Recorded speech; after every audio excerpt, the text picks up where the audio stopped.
Hi, my name is Mary Bielski. I'm a Catholic national speaker, a life coach, and I'm so honored and blessed to be joining you for this upcoming 2026 Arkansas Men's Conference. Now, some of you might be thinking, aren't you a woman? Yes, I am. And the leadership team had discerned that this year was a little bit different, to bring in a different voice. And I'm so honored to be the first female presenter of a long list of amazing presenters, to really be a voice. What I hope to encourage you to come at this conference, why I feel God has invited me to be a voice, is I believe we're living in an Elijah moment. What I mean by that is Elijah came before Christ in the preparing the way of the Lord. We know that.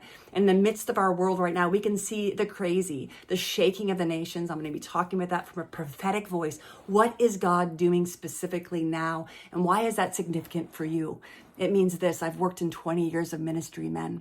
I've seen the ugly, bitter bottom pit of the whale. I've seen the ugliness in marriage and brokenness in men's hearts and women's heart. I've seen sin. I've seen tears. I've seen corruption. I've seen it all. I'm sure we all have. We turn on the news, we see it.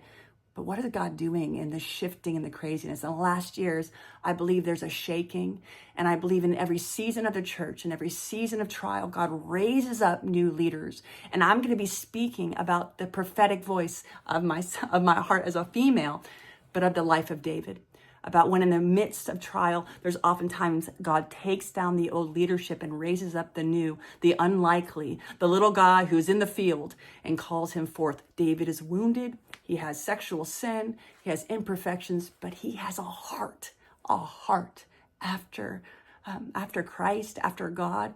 And I believe God is looking for men that have the heart to stand in the gap, that have the character and the holiness, but also the grit. We need a little grit that can actually labor to actually be leaders in the season. David became an incredible leader in the church that actually foreshadowed Christ.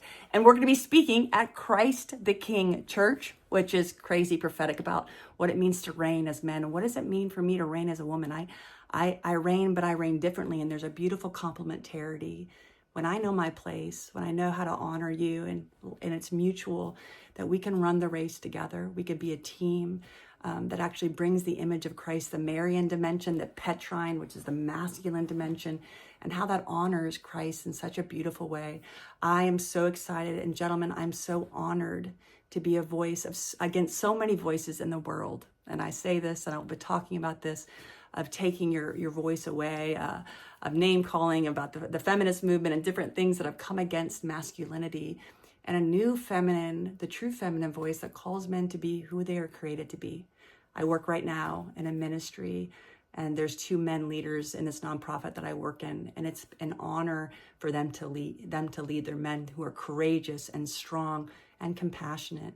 And to have their leadership, it changes the entire dynamic. And men, I will say this, there are women right now, lots of women leaders in the church, but we need men to come and rise. We need Davids, we need you, and I would love to see you February 7th.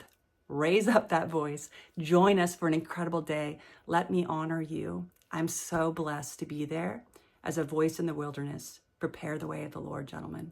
Game on. We need you on deck. I'll see you February 7th. Please register early. Grab a friend afterwards. Get a pint, a beer, or do whatever. But come. I'll see you soon.